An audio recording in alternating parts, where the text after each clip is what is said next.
Magandang hapon po sa lahat. Tayo po ay mag-i-install ng split type aircon. Ito ay 1 horsepower or 1 HP.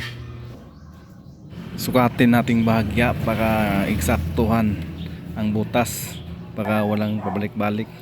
Mahirap kasi pag hindi sakto yung butas, baba ka ng baba, mahirap na. Yan ang bracket niya. At ito naman ang copper tube at may kasamang insulation.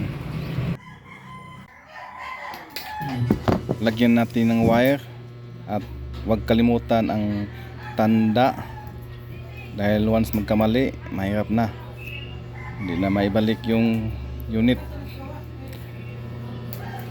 Bali 3 lang ang wire nito, saka yung line, neutral, signal lang naman, isang communication para sa outdoor. Yan, pagkatapos yan lagyan natin ng flexible hose, pagkatapos ilagay natin doon sa indoor, tapos termination na natin.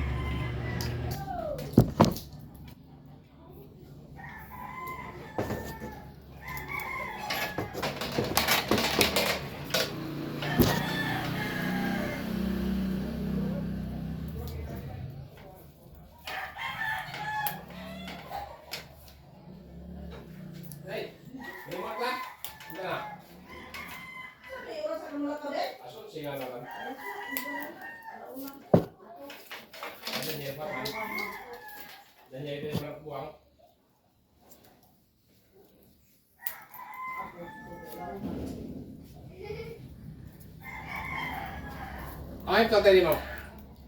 Tatay mo yan? Tuwan na yung lakaw na, ang isusi ihatag na ako. Oo. Video mo na kanya.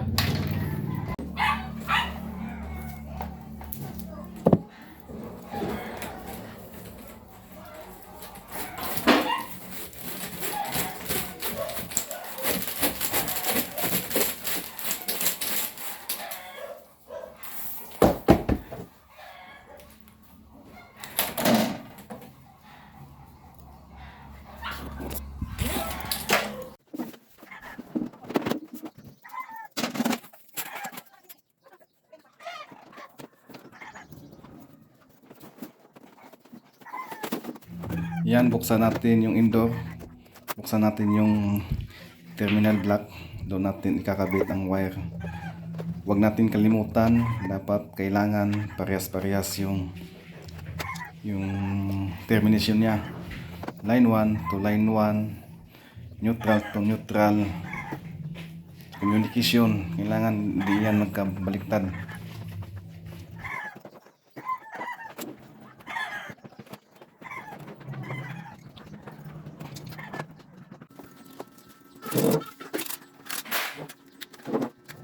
Yan, lagyan natin ng butas para sa indoor bracket at lagyan natin ng tops.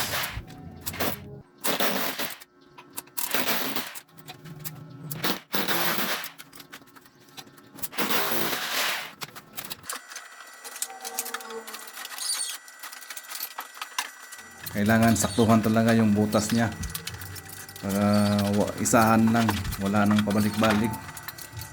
O, di ba? Saktong-sakto.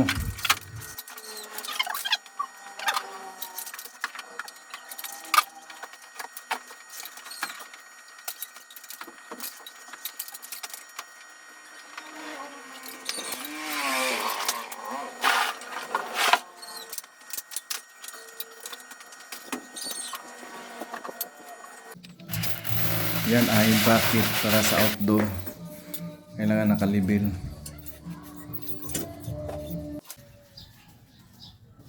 Ayan guys, nakakabit ko na ang condenser, ready to testing na.